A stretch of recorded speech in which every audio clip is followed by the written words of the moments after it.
गाजी खुआवड़ शहर में बोर्ड जो पानी 2 फुट वधी वियो। ही पानी मेहर रोड क्रॉस करे नसीराबाद जी हदुन नसीराबाद ऐं उन जे ॻोठनि तरफ़ काहे पियो आहे। 24 कलाक गुज़रण बावजूद गाजी खुआवड़ जा शहरी हिन वक़्त भी शहर में फाथल आहिनि, पर हिन महिल ताईं रेस्क्यू टीम नाहे पहुती। नई सरकारी ॿेड़ियूं पहुची सघियूं आहिनि।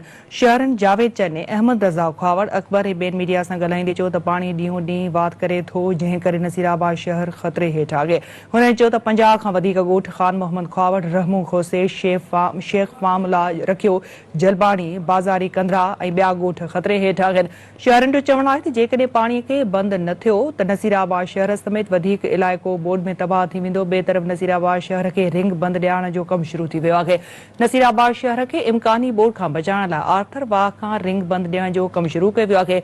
नसीराबाद शहर खे ओलह तरफ़ खां आर्थर वाह ऐं सिम नाले खां बचाव बंद जो कमु शुरू कयो वियो आहे। पीपी अॻवान हाजी वज़ीर अली फुल, पोटो बख्श अली चांडियो, ज़मीर हुसैन मसण, राजा वसीम ऐं ॿियनि चयो त असां MPA नवाब बहरान ख़ान चांडियो जे इस्तेकार सां ही रिंग बंद जो कमु शुरू करायो आहे। हुन चयो त MPA नवाब बहरान ख़ान चांडियो असां ॾे मशीनूं मोकिलियूं आहिनि। नसीराबाद शहर खे ॿुॾण जो को बि ख़तरो न आहे, पर हिफ़ाज़ती बुनियादनि ते रिंग बंद ॾियारियो पियो वञे।